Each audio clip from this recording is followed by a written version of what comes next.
কলম কই আপনার? হ্যাঁ, এই যে কে আসছে সবাই? 24 বাজে যাবো, আমি দেখবো কি করে? লাইভ দিয়েছেন? আচ্ছা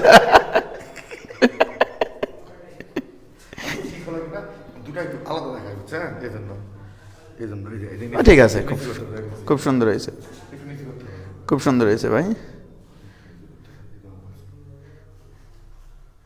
ভাই এই কালারটাই ভালো। ইস্তিয়াক রাতুল ওকে নশা লাগবে এখন। একটু আবার ঢুকান তো, দেরি অনেক পরে আসতেছে আমার এখানে। রিফ্রেশ করে ঢুকেন।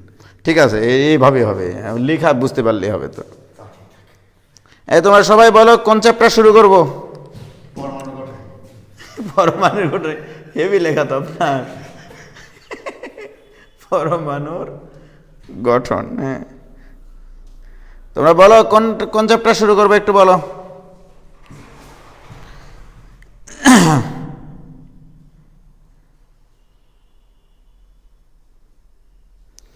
ওয়ালাইকুম সালাম। হ্যাঁ জুয়েল ভাইয়ের এখানে, জুয়েল ভাইয়ের এখানে ভাইজান। কোন চ্যাপ্টার শুরু করবো খালি সেটা বলো।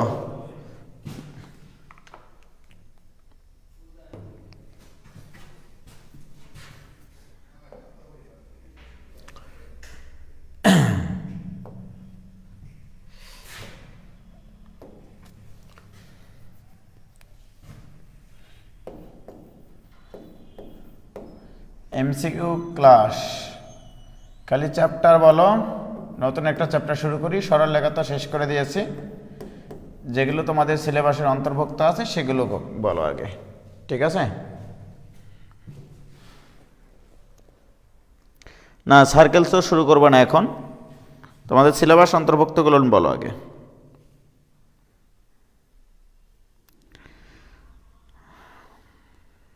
বাই কনিক্স, যোগাযোগকরণ, ওকে করা যায়।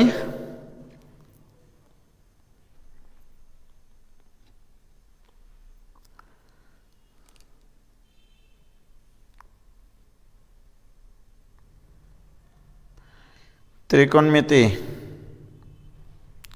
সমতলে বস্তুর ঘূর্ণার গতি, তোমাদের শর্ট সিলেবাসের ভিতরে যেগুলো আছে তার মধ্যে থেকে বলো। তো আমি কনিক্সের এমসিকিউটা শেষ করে দেওয়া যায়, কারণ জ্যামিতির মধ্যে সরলরেখা খুব ইম্পর্টেন্ট একটা অংশ ছিল, সেটা শেষ করে দিয়েছি। সরলরেখার পরীক্ষাটা আজকে প্রশ্ন করব রাত্রে, তোমাদের হয়তো বা যত রাতি হোক হয়তো প্রশ্নটা দিয়ে দিব। হ্যাঁ, কিন্তু পরীক্ষা দেওয়ার আগে তোমাদের কিন্তু অবশ্যই চর্চা.net-এ তোমরা অ্যাডমিশনের সময় তোমাদের প্রদত্ত যে গুগল ফর্মের নাম্বারটা, সেই নাম্বার দিয়ে চর্চাতে সাইন আপ থাকতে হবে। আমার সাথে না মিললে কিন্তু দিতে পারবা না তোমার পরীক্ষায়। তাহলে কি কনিক শুরু করব? ময়েন পলিনোমিয়াল তো আমাদের অনেক ভালোভাবে শেষ হয়েছে।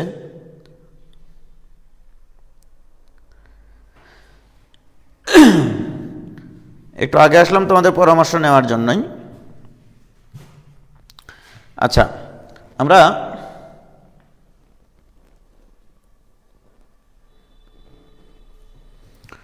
কনিক নিয়েই কথাবার্তা বলি, কারণ কি সরলরেখা যেহেতু শেষ হয়েছে, সরলরেখা অর্থাৎ জ্যামিতির একটা রেশ আমাদের এখানে থেকে যাবে, এই জন্য কনিক নিয়ে চিন্তাভাবনা করাই ভালো আর কি, ঠিক আছে? তাহলে আমরা সেকেন্ড পেপারের কনিক চ্যাপ্টারটার এমসিকিউ শুরু করতেছি, এবং এখানে অবশ্যই অবশ্যই যেন 23 ব্যাচ কোনোভাবেই কনিক চ্যাপ্টারে যুক্ত না হয়। তারা কিছু বুঝবে না, তখন মনে হবে যে ভাইয়ের পর আমরা কিছু বুঝতে পারতেছি না। তাহলে কনিক চ্যাপ্টার সম্ভবত 6 নম্বর চ্যাপ্টার, এটা সেকেন্ড পেপারের, ঠিক আছে? তাহলে আমরা শুরু করে দিই। একবারে এমসিকিউ করার জন্য যা যা লাগবে সেগুলো তোমরা একটু চিন্তা করবা, তাহলেই হবে। আগে আমরা সাধারণ একটা দ্বিঘাত সমীকরণ নিচ্ছি, ax square plus by square plus 2hxy plus 2gx plus 2fy plus c equal to 0, right? তোমরা জানো যে এটাকে একটা সাধারণ দ্বিঘাত সমীকরণ বলা হয়, দ্বিমাত্রিক তলে সাধারণ দ্বিঘাত সমীকরণ, দ্বিমাত্রিক তলে সাধারণ দ্বিঘাত সমীকরণ।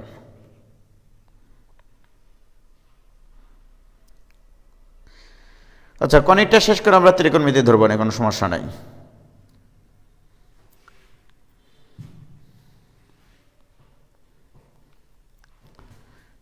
ঠিক আছে, দেখো ভাইয়া।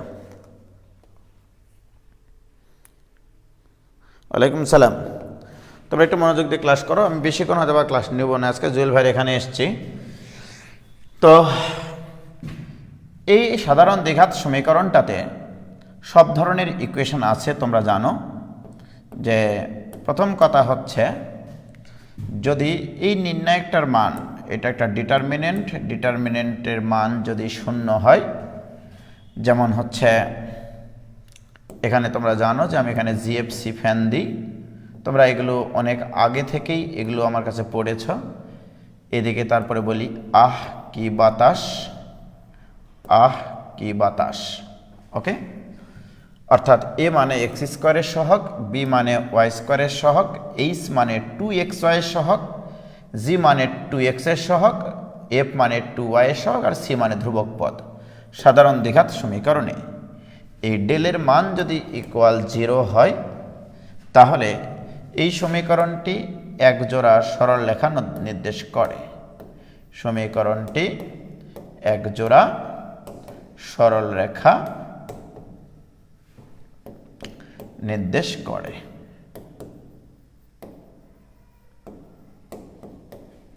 ক্লিয়ার? তাহলে এটা হচ্ছে একজোড়া সরলরেখা নির্দেশ করবে। যদি সরি, এই যে সমীকরণটা, এই সমীকরণটাতে যদি এই দুর্ঘটনাটা ঘটে, তাহলে এটা কি নির্দেশ করবে? একজোড়া সরলরেখা নির্দেশ করবে। ঠিক আছে, 1 নম্বর কেস। দ্বিতীয় কেস, যদি ডেল 0 না হয়, তাহলে তোমরা নোট করে রাখো, ডেল যদি 0 না হয়, তাহলে এখান থেকে কিছু শাখা বের হয়েছে। ডেল যদি 0 না হয় এবং a ইকুয়াল টু যদি b হয়, এইচ ইকুয়াল টু যদি 0 হয়, অর্থাৎ এক্স স্কোয়ার এবং ওয়াই স্কোয়ারের সহগদ্বয় যদি সমান হয় এবং এক্স ওয়াই সম্বলিত কোনো পদ যদি না থাকে, রাইট, সেক্ষেত্রে এটা একটা বৃত্ত নির্দেশ করবে, এটা একটা বৃত্ত নির্দেশ করবে। শুধু নোট করে রাখো, ওকে? তারপরে তোমাদের সাথে আমি কথায় আসবো আস্তে আস্তে। তাহলে a equal to b, H equal to 0, তারপরেও কথা থেকে যায়, তারপরেও যেটা বৃত্ত হবে এই সিউরিটি আমি দিতে পারবো না। এখানে কিছু অপূর্ণ ভালোবাসা আছে, তোমরা জানো যে বৃত্তের ক্ষেত্রে আমরা জানি x square plus y square plus 2gx plus 2fy plus c equal to 0। এটা বৃত্ত, এটা সত্য, কিন্তু অবশ্যই g square plus f square minus c greater than or equal to 0 হতে হয়। যদি এটা হয় তবে এটা বৃত্ত নির্দেশ করে। এক্স স্কোয়ার এবং ওয়াই স্কোয়ারের সহগদ্বয় সমান, এক্স ওয়াই সম্বলিত কোনো পদ নাই, এবং g square plus f square minus c greater than or equal to 0, right? তাহলে অ্যাকচুয়ালি এই সমীকরণের জি আর এফ এর পরিচয় এক্স স্কোয়ার আর ওয়াই স্কোয়ারকে সহগকে, এক্স স্কোয়ার এবং ওয়াই স্কোয়ারের সহগদ্বয়কে 1 বানানোর পরে টু এক্সের যেটা সহগ থাকবে দ্যাট ইজ জি, টু ওয়াইয়ের সাথে যেটা সহগ থাকবে দ্যাট ইজ এফ, আর ধ্রুবক পদ যেটা থাকবে দ্যাট ইজ সি। অর্থাৎ আমি যদি এটাকে এ এবং বি যদি সমানই বলি, বি ইকাল টু এ এবং এইচ ইকাল টু 0, তার মানে সমীকরণটা অ্যাকচুয়ালি এরকম দাঁড়াবে, a x square plus a y square plus 2gx plus 2fy plus c equal to 0। B এর জায়গায় আমরা এ বসাইছি আর এইচ এর মান 0 বানিয়ে নিয়েছি। কিন্তু এটাকে আবার x square plus y square plus 2 into g by a into x 2 into f by a into y plus c by a equal to 0। Actually আমরা যেটা শেখার কথা তোমাদেরকে বলতেছি যে এখানে এক্সের 2x এর শক জি বাই এ, 2y এর শক এফ বাই ওয়াই, ধ্রুবক পদ সি বাই এ। তাহলে অ্যাকচুয়ালি এটা বৃত্ত হতে হলে আমাকে এই জিনিসটা করতে হবে, g square by a square plus f square by a square minus c by a, এটা greater than or equal to 0 হতে হবে। উভয় পক্ষকে যদি এ স্কোয়ার দ্বারা গুণ করি তাহলে g square plus f square minus c a greater than or equal to 0 হতে হবে। অ্যাকচুয়ালি এই ঘটনাটা হতে হবে, রাইট? কারণ তুমি এটার ক্ষেত্রে জানো যে g square plus f square minus c greater than or equal to 0 হলে এটা বৃত্ত নির্দেশ করবে। কিন্তু তুমি যদি এই শর্তটাই রেখে দাও যে a equal to b, h equal to 0 হলে এটা বৃত্ত হবে, এমনটা সত্য কথা না কিন্তু এখানে, রাইট? কারণ এখানে জি আর এফ এর মান এমন কিছু মান দেওয়া হলো যে এই জিনিসটার মান নেগেটিভ চলে আসলো। এটা হতেই পারে, কিন্তু হতে পারে কিনা বলো? সেক্ষেত্রে আমি বলবো যেটা বৃত্ত নাও হতে পারে, তবে এই শর্তটাকে যদি খাটে, অর্থাৎ g square plus f square minus c a greater than or equal to 0, a greater than a equal to কী হতে হবে? তখন বি হতে হবে। তাহলে এখানে বৃত্ত হওয়ার জন্য এটাও আমার জানা থাকতে হবে, g square plus f square minus c a greater than or equal to 0 হতে হবে, রাইট? আমি যদি তোমাকে এখন প্রশ্ন করি যে কোন শর্তে এটা একটা বৃত্ত নির্দেশ করবে, রাইট? আমি তোমাকে অপশন দিলাম, এতে এ ইকুয়াল টু বি হতে হবে, এইচ ইকুয়াল টু 0 হতে হবে, এবং সাথে সাথে এটাও হতে হবে g square plus f square minus c a greater than or equal to 0। এটুকু ক্লিয়ার বুঝলা কিনা বলো বাবা? এটুকু বুঝলা কিনা? এটুকু কি আপনারা বুঝলেন? একটু বলেন প্লিজ।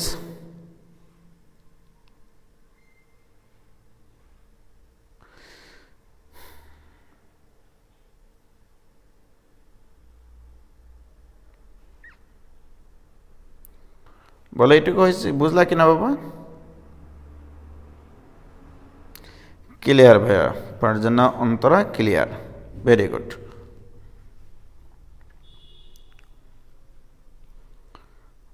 ওকে, খুব সুন্দর।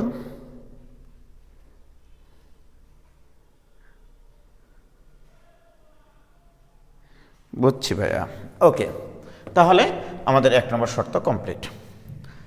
ডেল যদি 0 না হয় এবং যদি এমনটা হয় যে h square equal to a b, তখন এটা পরাবৃত্ত নির্দেশ করবে, এটা তখন পরাবৃত্ত নির্দেশ করবে। ওকে, এইচ স্কোয়ার ইকুয়াল টু যদি এ বি হয় তবে সেটা পরাবৃত্ত নির্দেশ করবে। যদি H square less than A B হয় তখন সেটা উপবৃত্ত নির্দেশ করে, উপবৃত্ত নির্দেশ করে। আর এইচ স্কোয়ার যদি গ্রেটার দেন এ বি হয় তাহলে সেটা অধিবৃত্ত নির্দেশ করবে, অধিবৃত্ত নির্দেশ করবে। তাহলে আমি আপাতত এই সমীকরণ থেকে কোন শর্তে কি নির্দেশ করে জাস্ট এটুকু শিখালাম, যে কখন সরলরেখা, কখন বৃত্ত, কখন পরাবৃত্ত, কখন উপবৃত্ত, কখন অধিবৃত্ত নির্দেশ করে। ক্লিয়ার? তাহলে আমরা সমীকরণ থেকে অন্তত বলতে পারবো যে আসলে সেটা কি নির্দেশ করে। কি ক্লিয়ার প্রিয় শিক্ষার্থী বন্ধুরা? এখন আসো,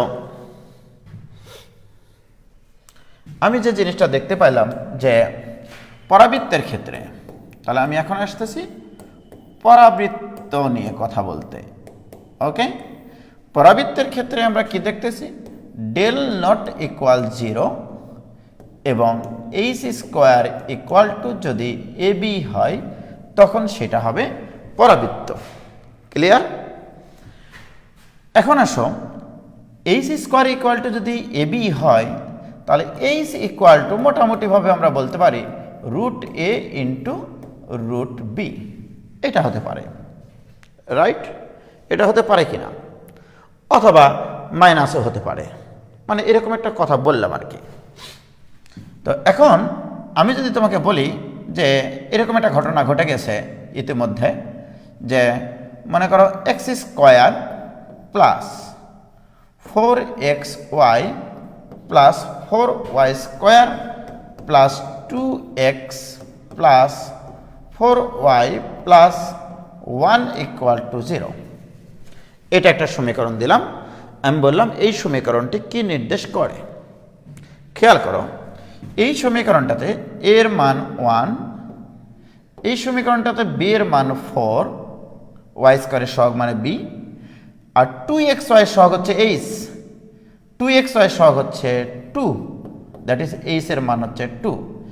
খেয়াল করে দেখো, h স্কোয়ার ইকুয়াল টু 4, 4 মানে কিন্তু 1 ইন্টু 4 এর গুণফল, this equal to a b. সুতরাং এটা একটা পরাবৃত্ত নির্দেশ করে, পরাবৃত্ত নির্দেশ করে। কিন্তু ডেল নট ইকুয়াল টু 0, আসলে তুমি এখানে ডেলের মান বের করে দেখবা 0 সমান আসলে হবে না। রাইট?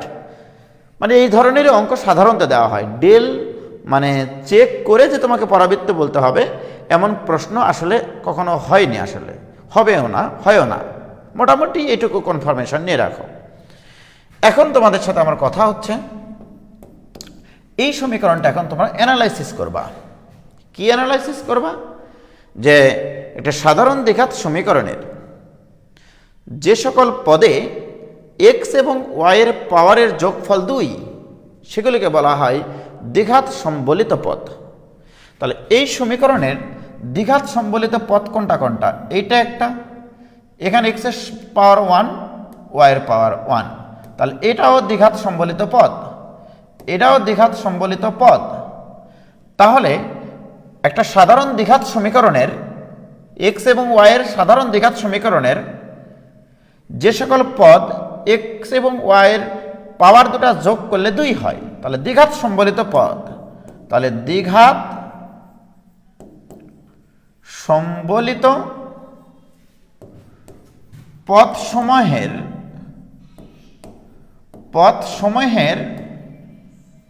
সমষ্টি পূর্ণ বর্গ রাশি হবে, পূর্ণ বর্গ রাশি হবে। তাহলে পরাবৃত্তের এটা একটা স্পেশাল বৈশিষ্ট্য, যে সকল পদে এক্স এবং ওয়াইয়ের পাওয়ারের যোগফল আছে 2, সেই কটা পদ নিয়ে যদি তুমি শুধু চিন্তা করো, শুধু সেই কটা পদ নিয়ে যদি চিন্তা করো, তাহলে দেখো x square plus 4xy plus 4y square, এই তিনটা পদকে আমরা যদি লিখি, this will be x plus 2y whole square. Right? That means এটা একটা পূর্ণবর্গ রাশি।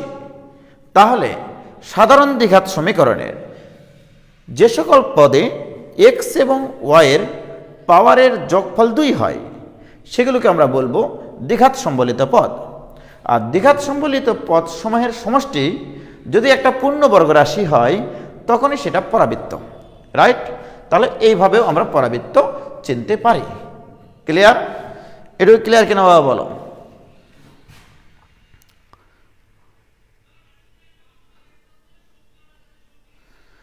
বলো এটুকু ক্লিয়ার কিনা?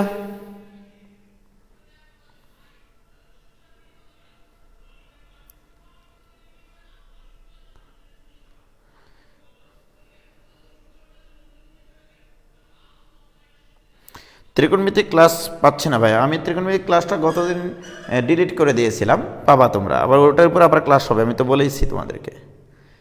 কি ক্লিয়ার ভাইয়া?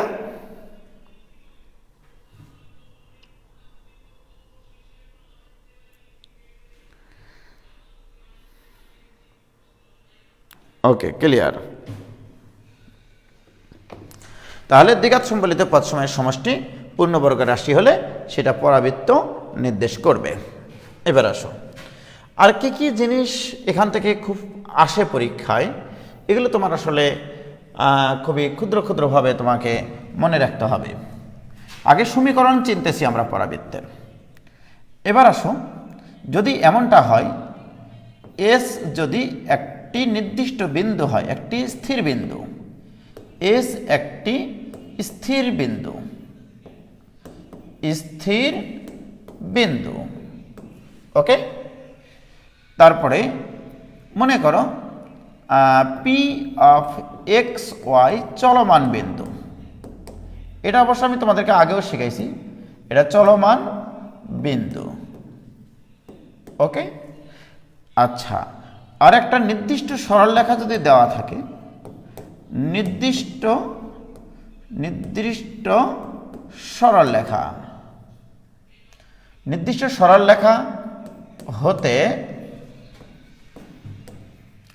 পি অফ এক্স ওয়াই এর দূরত্ব, পি অফ এক্স ওয়াই এর দূরত্ব যদি তোমার পি এম হয়, পি অফ এক্স ওয়াই এর দূরত্ব যদি পি এম হয়, পি এম মানে হচ্ছে মনে করো এখানে একটা নির্দিষ্ট সরলরেখা আছে, এখানে একটা নির্দিষ্ট বিন্দু আছে দ্যাট ইজ এস, এখানে একটা নির্দিষ্ট বিন্দু আছে দ্যাট ইজ পি। যদি এমনটা হয় পি থেকে নির্দিষ্ট সরলরেখার লম্ব দূরত্ব দ্যাট ইজ পি এম, ওকে। তাহলে এই দৈর্ঘ্যটুকুকে আমরা বলতেছি পি এম, আর এই নির্দিষ্ট বিন্দু থেকে এই চলমান বিন্দুটির দূরত্ব হচ্ছে এস পি, ওকে, এস পি। এই দুটা দূরত্ব যখন সমান হয়, অর্থাৎ এস পি ইকুয়াল টু যখন পি এম হয়, তখন তোমরা জানো যে এটা পরাবৃত্ত, রাইট, এটা হচ্ছে পরাবৃত্ত। তাহলে তোমার এটাও এমসিকিউ এ শর্টে আসতে পারে, এটা নির্দিষ্ট বিন্দু দেওয়া আছে, এটা নির্দিষ্ট সরলরেখা দেওয়া আছে, তোমাকে বলবে একটা নির্দিষ্ট বিন্দু এবং একটা নির্দিষ্ট সরলরেখা হতে, একটা নির্দিষ্ট বিন্দু এবং একটা নির্দিষ্ট সরলরেখা হতে সমদূরবর্তী বিন্দুর সঞ্চারপথ কি? তোমাকে বলতে হবে সঞ্চারপথটি একটি পরাবৃত্ত। ক্লিয়ার? সঞ্চারপথটি একটি পরাবৃত্ত। এখন আসো, তাহলে পরাবৃত্ত এইভাবেও চেনা যায়। ক্লিয়ার?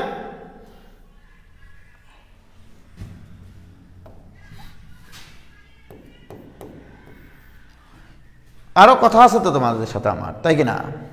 আমি যদি তোমাকে বলি যে কি আর বলবো, কিছুই বলার নাই আসলে, সেটা হচ্ছে এরকম যে মনে করো Y square equal two 4ax, এটা তোমরা জানো, এটা পরাবৃত্তের আদর্শ সমীকরণ। পরাবৃত্তের কি কি সমীকরণ আছে তোমাকে জানতে হবে, এবং এগুলোকে অ্যানালাইসিস করতে হবে যে এগুলোর অ্যানালাইসিসটা আসলে কি। X square equal two 4ay, এটাও একটা পরাবৃত্ত। আবার y minus y1 whole square equal to 4a into x minus x1, এটা একটা পরাবৃত্ত। আবার x minus x1 whole square equal to 4a into y minus y1, এটাও একটা পরাবৃত্ত। তুমি x equal to ay square plus by plus c, এটাও একটা পরাবৃত্ত। এবার আসো y equal to ax square plus bx plus c, এটাও একটা পরাবৃত্তের সমীকরণ। এই যে পরাবৃত্তের সমীকরণগুলো, এই 6টা সমীকরণকে যদি তুমি অ্যানালাইসিস করে রাখতে পারো, ইনশাল্লাহ পরাবৃত্ত থেকে কোনো এমসিকিউ আসলে তোমাদের ঠেকবে না, ইনশাল্লাহ বলছি, রাইট? এগুলোর অ্যানালাইসিসগুলো তোমার জানার থাকা দরকার। সর্বপ্রথম কথা হচ্ছে তোমাকে আগে একটা চিত্র সম্পর্কে ক্লিয়ার ধারণা থাকতে হবে। মনে করো এটা হচ্ছে একটা পরাবৃত্ত, আমি কিন্তু এটা বলি নাই এক্স অক্ষ, এটা কিন্তু বলি নাই ওয়াই অক্ষ, ওকে। এইটা হচ্ছে তোমার এস দিলাম, এখানে হচ্ছে নির্দিষ্ট সরলরেখাটা দিলাম। তোমার পরিচয় জানা থাকতে হবে, দিস ইজ দিকাক্ষ। তোমার এটার পরিচয় জানা থাকতে হবে, দিস ইজ শীর্ষে স্পর্শক, শীর্ষে স্পর্শক। তোমার জানা থাকতে হবে এইটা, এইটা হচ্ছে উপকেন্দ্রিক লম্ব, উপকেন্দ্রিক লম্ব। অর্থাৎ তোমার পরাবৃত্তের সমীকরণে টোটাল চার প্রকারের সরলরেখা দেখা যায়। এই সরলরেখাটার নাম হচ্ছে পরাবৃত্তের অক্ষরেখা, পরাবৃত্তের অক্ষরেখা, রাইট। এখন তোমার এই অ্যানালাইসিসগুলো এমসিকিউ এর জন্য খুব জরুরি। অর্থাৎ দ্বিকাক্ষ, শীর্ষে স্পর্শক, উপকেন্দ্রিক লম্ব এরা পরস্পরের সমান্তরাল হয়, পরস্পরের সমান্তরাল হবে। ওকে, আচ্ছা। তারপরে অক্ষরেখা এই তিনটার উপরে লম্ব হবে। উপকেন্দ্রিক লম্বটা তোমার উপকেন্দ্র দিয়ে যাবে, এই বিন্দুটার নাম হচ্ছে উপকেন্দ্র। তুমি আগে এই চিত্রটার উপরে দখল তৈরি করো, বাকিটা আমার করানোর দায়িত্ব। This point is called vertex বা অ্যাপেক্স পয়েন্ট বা শীর্ষবিন্দু। দিস ইজ কল্ড শীর্ষবিন্দু। প্রিয় শিক্ষার্থী বন্ধুরা, আমি এই কটা ইকুয়েশনে আসার আগে এই চিত্রে কি কি দুর্ঘটনা ঘটতে পারে সেগুলো নিয়ে তোমাদের সাথে আমার কাজ করতে হবে আগে, রাইট। এখানে এল প্রাইম, এল প্রাইমকে উপকেন্দ্রিক লম্বের দৈর্ঘ্য বলে। এল প্রাইমটা হচ্ছে, দেখো এইটা ইকুয়াল টু উপকেন্দ্রিক লম্বের দৈর্ঘ্য, উলদয় বলি আমি সংক্ষেপে। এল প্রাইমকে বলা হয় উপকেন্দ্রিক লম্বের দৈর্ঘ্য। তোমার আরও এখানে জানা থাকতে হবে এটা অ্যাপেক্স পয়েন্ট, এটা হচ্ছে দ্বিকাক্ষ এবং অক্ষরেখার ছেদবিন্দু। তাহলে এই চিত্রে উপকেন্দ্র, শীর্ষবিন্দু এবং দ্বিকাক্ষ অক্ষরেখার ছেদবিন্দুর মধ্যে যেটা সম্পর্ক সেটা হচ্ছে A S equal to A Z, এটা মাথায় থাকতে হবে। এ এস, এ মানে শীর্ষবিন্দু। কেন এটা হয় তোমরাই বলেছ, পরাবৃত্তস্থ যে কোনো বিন্দু হতে ওই নির্দিষ্ট বিন্দুর মধ্যবর্তী দূরত্ব পরাবৃত্তস্থ ওই বিন্দু থেকে দ্বিকাক্ষের লম্ব দূরত্ব সমান। এই জিনিসগুলো কিন্তু তোমার মাথায় থাকতে হবে, রাইট। এখনো সবাই জান, তাহলে এস আর এস এর সমান। এখান থেকে যদি এইটুকু লম্বটা এনে দিই আমি, এটা মনে করো এম, তাহলে তোমরাই বলো এল এমটা তাহলে এস এর দ্বিগুণ, তাহলে l m equal to 2 into a s, 2 into a s. আসো এবার এল এম মানে আবার কি? এল এম মানে পরাবৃত্তস্থ একটা বিন্দু থেকে দ্বিকাক্ষের লম্ব দূরত্ব। আমরা জানি এই বিন্দু থেকে তাহলে এই নির্দিষ্ট বিন্দুর এই নির্দিষ্ট বিন্দু থেকে পরাবৃত্তস্থ যে কোনো বিন্দুর দূরত্ব ওই বিন্দু থেকে দ্বিকাক্ষের লম্ব দূরত্বের সমান। সুতরাং এল এম মানে এল এস মানে 2 into a S, right. L s এর আবার দ্বিগুণ যদি করি তাহলে উপকেন্দ্রিক লম্বের দৈর্ঘ্য পাবো, অর্থাৎ l prime equal to l s এর দ্বিগুণ 2 ইন্টু এল এস। এবার এল এস মানে 2 ইন্টু এস, তার মানে 4 ইন্টু এ এস মানে আবার এ জেড, তার মানে 4 ইন্টু এ জেড। দেখো ফিলিংসগুলো তোমাদের তৈরি হতে হবে এইভাবে যে এই যে উপকেন্দ্রিক লম্বের দৈর্ঘ্য, এই উপকেন্দ্রিক লম্বের দৈর্ঘ্যটা এল প্রাইমের দ্বিগুণ হয়। কতভাবে এই উপকেন্দ্রিক লম্বের দৈর্ঘ্য বের করা যায় এইটা তোমাকে জানতে হবে। উপকেন্দ্রিক লম্বের দৈর্ঘ্য বের করার জন্য কতগুলো জিনিসপত্র হয়, রাইট। তুমি তোমার খাতায় স্পষ্ট ভাষায় লিখে রাখো, কোনো না কোনো ইউনিভার্সিটিতে উপকেন্দ্রিক লম্বের দৈর্ঘ্য নির্ণয়ের একটা অঙ্কের অ্যান্সার তোমাকে করতেই হবে। উপকেন্দ্রিক লম্বের দৈর্ঘ্য, এই উপকেন্দ্রিক লম্বের দৈর্ঘ্য কতভাবে বের করা যায়, কারণ তুমি যতভাবে এ এস বের করতে পারো, তুমি যতভাবে এ জেড বের করতে পারো, তুমি যতভাবে এস জেড বের করতে পারো, তুমি যতভাবে এল এস বের করতে পারো, তুমি যতভাবে এল এম বের করতে পারো, যতভাবে বের করতে পারো না কেন, উপকেন্দ্রিক লম্বের দৈর্ঘ্য কিন্তু এদের সাহায্য নিয়েই তোমাকে তৈরি করতে হবে। তুমি শুধু চিত্রের কথা মনে রাখবা, চিত্রকে চোখের সামনে ফুটিয়ে তুলবা যে ভাইয়েরা যে আমার উপকেন্দ্রিক লম্বের দৈর্ঘ্য এটার 4 গুণ হয়, এটার 2 গুণ হয়, রাইট? এখন এই দৈর্ঘ্যগুলো কত উপায়ে বের করা যায়, রাইট?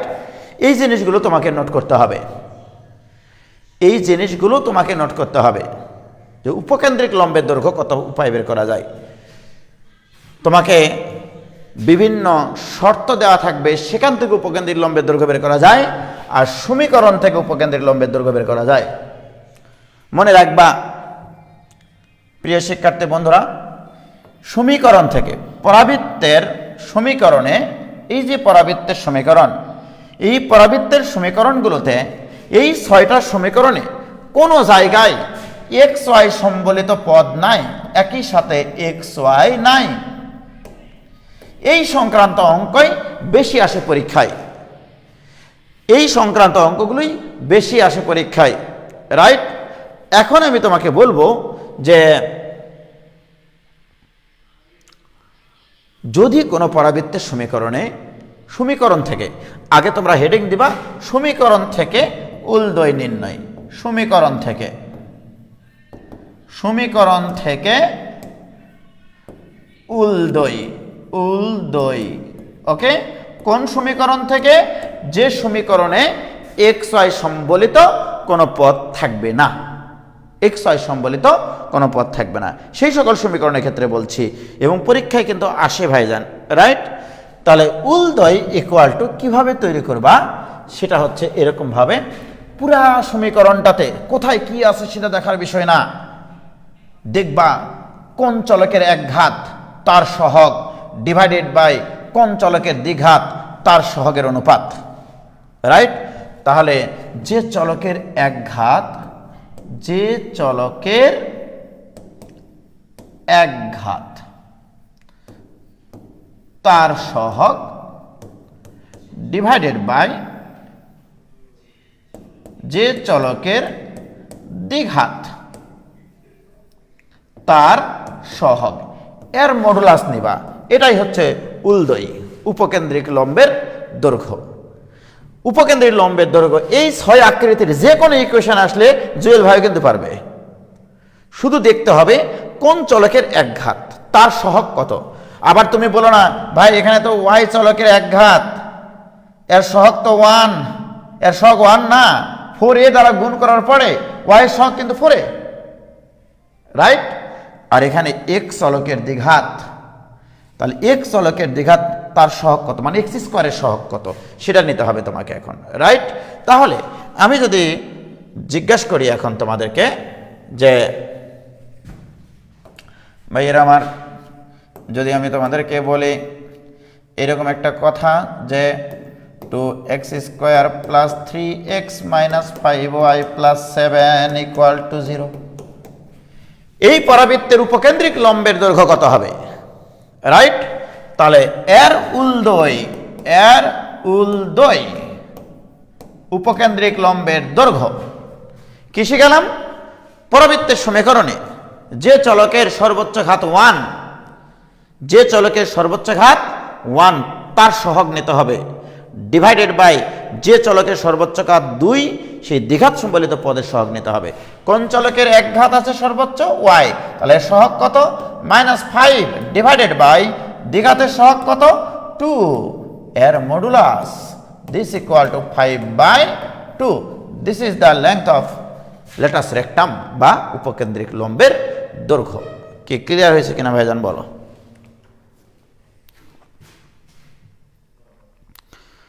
বলো এটুকু ক্লিয়ার কিনা?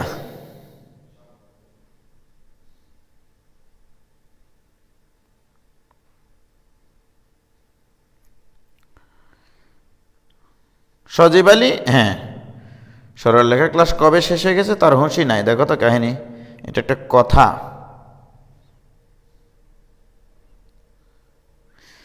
মারিয়া রহমান ক্লিয়ার, হাবিব আলম মিয়া ক্লিয়ার। ইনশাল্লাহ আর কখনো ঠেকবা না যে সমীকরণ থেকে কিভাবে উপকেন্দ্রিক লম্বের দৈর্ঘ্য নির্ণয় করা যায়।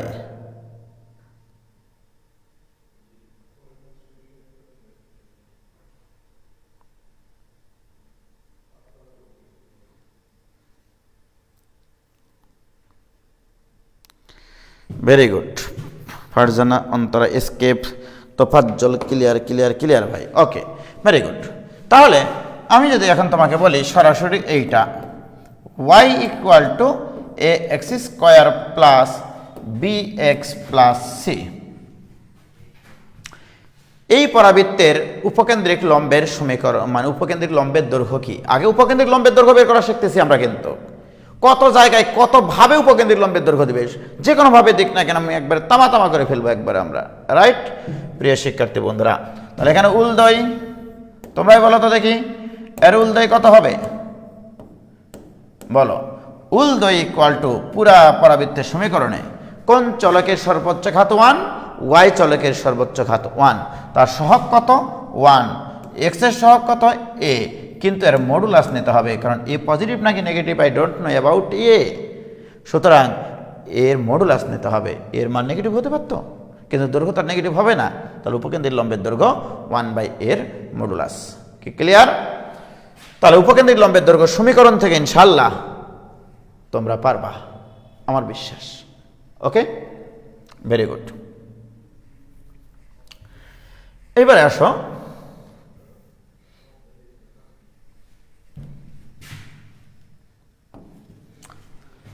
ছোট্ট করে একটা প্রশ্ন বলি তোমাদেরকে, যদি তোমরা মাথায় নিতে পারো। আমি তোমাদেরকে বললাম এরকম যে এক্স মাইনাস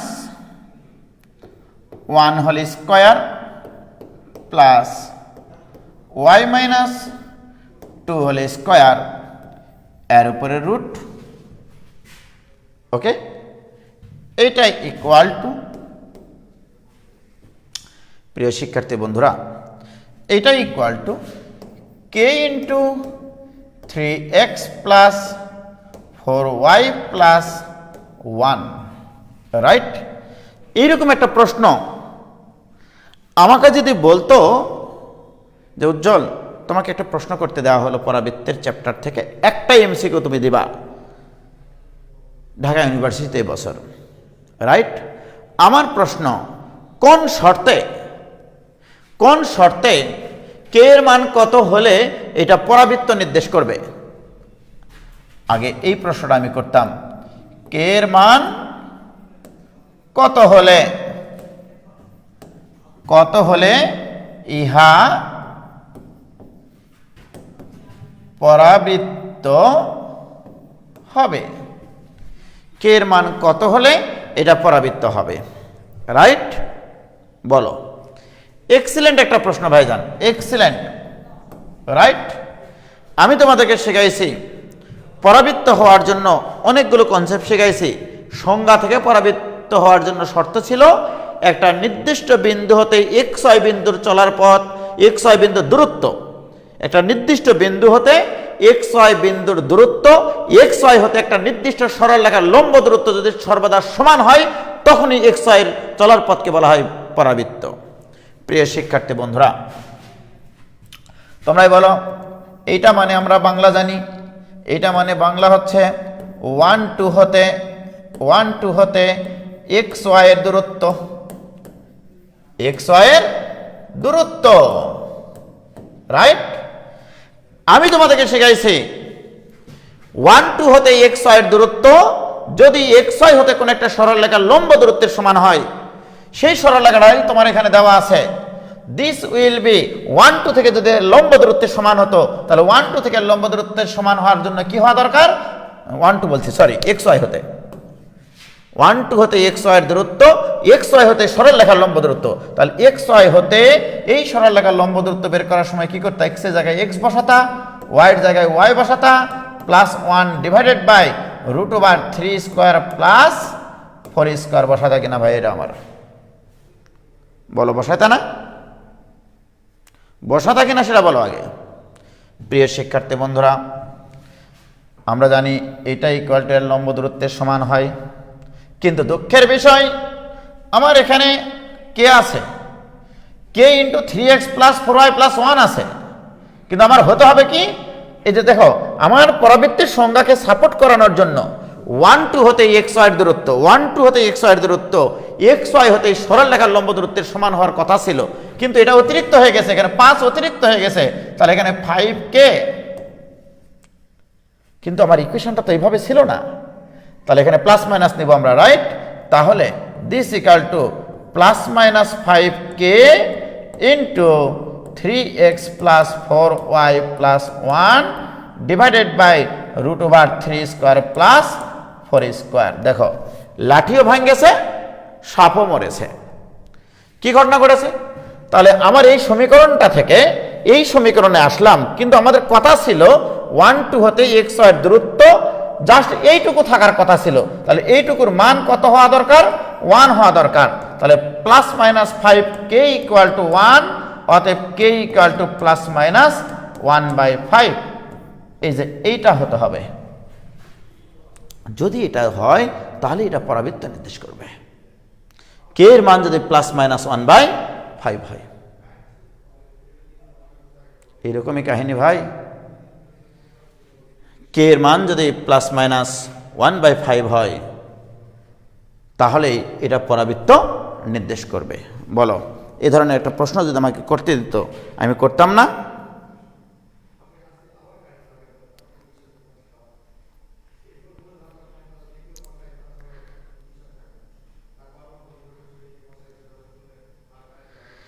মারিয়া রহমান বলছে 1/5, মারিয়া রহমান 1/5, মহুয়া সরকার 1/5, অ্যান্সার হবে প্লাস মাইনাস 1/5। এটা কিন্তু সংজ্ঞা থেকে দিয়েছে, কি বেসিক থেকে প্রশ্নটা হতে পারে চিন্তা করেছ? যে একটা নির্দিষ্ট বিন্দুতে এক্স ওয়াই দূরত্ব আর এক্স ওয়াই হতে একটা নির্দিষ্ট সরল রেখার লম্ব দূরত্ব যেন সমান বোঝায়, এর সাথে কোনো সহগ যেন না থাকে, সহগ হচ্ছে 1। কি ক্লিয়ার?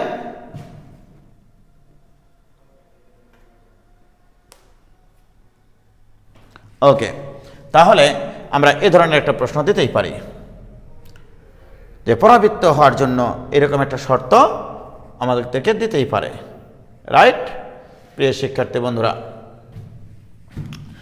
এবার আসো, তাহলে আমি কিন্তু উল দ্বয় নির্ণয় অর্থাৎ উপকেন্দ্রিক লম্বের দৈর্ঘ্য নির্ণয় কতভাবে করেছি? সমীকরণ 6টা সমীকরণ থেকে করেছি, পরাবৃত্ত হওয়ার শর্ত দেখালাম। এখন বিভিন্ন কন্ডিশনে পরাবৃত্তের উপকেন্দ্রিক লম্বের দৈর্ঘ্য কিভাবে বের করা যায় চিন্তা করো। আমি চিত্রে এ দিয়েছি, এস দিয়েছি, জেড দিয়েছি। তোমার প্রশ্ন কতভাবে হতে পারে? এ মানে তুমি জানো শীর্ষবিন্দু, রাইট? তোমাকে কে পাঠালো? এস মানে হচ্ছে উপকেন্দ্র,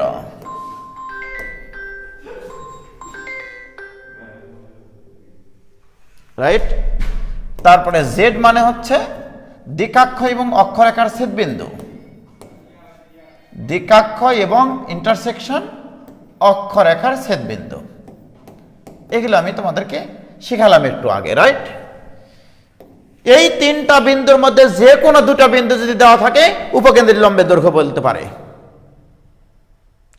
এই তিনটা বিন্দুর যে কোনো দুটা বিন্দু দেওয়া থাকলে উপকেন্দ্রিক লম্বের দৈর্ঘ্য বের করতে বলতে পারে। তোমাকে বলবে একটা পরাবৃত্তের উপকেন্দ্র অমুক, শীর্ষবিন্দু তমুক।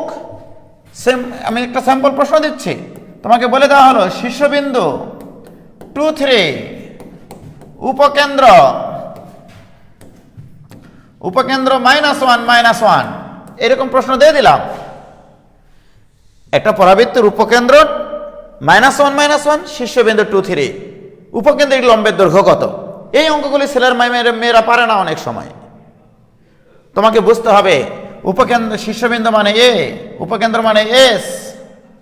তুমি চিত্রে দেখো, তুমি চিত্র আঁকো, ঠাস করে চিত্র খেয়াল করো, এটা শীর্ষবিন্দু, এটা উপকেন্দ্র। তাহলে উপকেন্দ্রিক লম্বের দৈর্ঘ্য আমরা জানি এইটার 4 গুণ হয় উপকেন্দ্রিক লম্বের দৈর্ঘ্য। এই যে এই উপকেন্দ্রিক লম্বের দৈর্ঘ্য এটার 4 গুণ, তাহলে এদের মধ্যবর্তী দূরত্বের 4 গুণ। তার মানে কি 4 into s this equal to 4 into root over ভুজদার অন্তর স্কোয়ার মানে 9, কোটিদার অন্তর স্কোয়ার মানে 16। এবার মনটা খোলো, তাহলে 4 ইন্টু 5 মানে 20, তাহলে 20 একক, এটাই অ্যান্সার। তাহলে এখানকার যে কোনো তিনটা বিন্দু দেওয়া থাকলে, যে কোনো তিনটা বিন্দুর, এই তিনটা বিন্দুর যে কোনো দুটা বিন্দু দেওয়া থাকলে, শীর্ষবিন্দু, উপকেন্দ্র, দ্বিকাক্ষ এবং অক্ষরেখার ছেদ বিন্দুর যে কোনো দুইটা বিন্দু দেওয়া থাকলে উপকেন্দ্রিক লম্বের দৈর্ঘ্য বের করতে বলতে পারে। রাইট প্রিয় শিক্ষার্থী বন্ধুরা, এছাড়া আর কত উপায়ে তোমাকে উপকেন্দ্রিক লম্বের দৈর্ঘ্য বলতে পারে দেখো।